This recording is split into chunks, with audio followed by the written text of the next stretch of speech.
Tonight, Unshackled from Cults and False Religions brings you another Cult Life Report.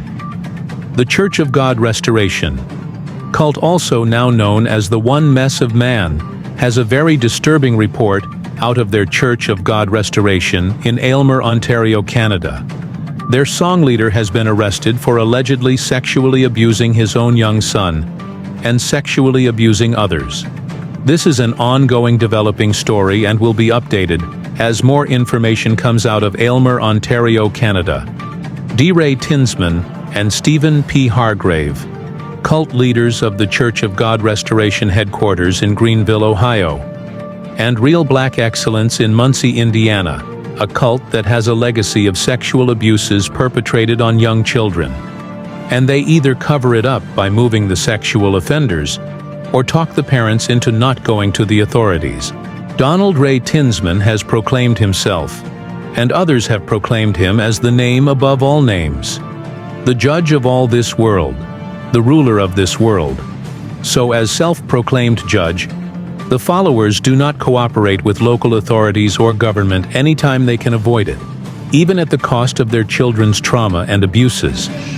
Be the rug mat for the saints to wipe their feet on and shout hallelujah when they're doing it. When a person enters a cult, psychological abuse is used to indoctrinate the individual into the cult. Mind control techniques, or brainwashing, are used to convey fear and terror to the members. Hierarchical structure. The structure of a destructive cult group is organized around a superordinate hierarchy, with the authoritarian leader exercising autocratic power over the members' lives. The disciples, who are submissive, dependent, and powerless in relation to the leadership, exercise control over their children by demanding submission to themselves. In so doing, they identify with the idealized leader who insists on strict obedience. Hence, the flow of power travels downward from the leader to cult parents to the child, with little opportunity for parental empathy or understanding for the child. Unfortunately for these children, empathy is necessary for the healthy emotional growth of children. Kohut, 1977. In cultic groups, control of the members' behavior is the mainstay of the group's existence. Behavior and beliefs are prescribed by the leader. Discipline is rigid and often primitive. Punishment is common for members who stray from the group's discipline or who express doubts about the cult's beliefs. Cults are organized around a pyramid of authority, where everybody is always under someone else's authority. From the lowest level, the common follower, all the way up, every single cult member is under the authority of someone else. Only the cult's supreme leader has no one above him. Yes, it is almost always a man. Sexual abuse only occurs when the sexual abuser is in a position of power over others. See how convenient cults are for sexual abusers?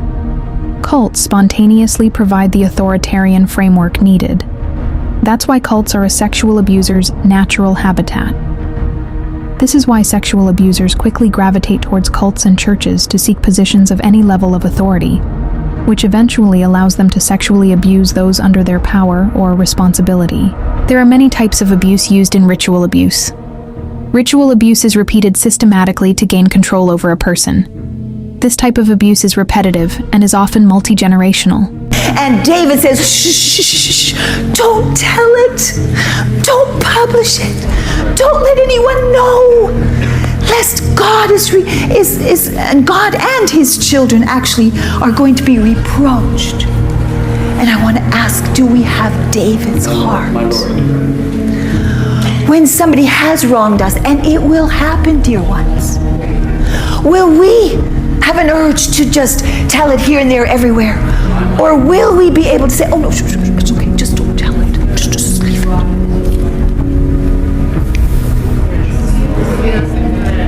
And understand, we do have to report some things to the right place, to the elders of the church, absolutely.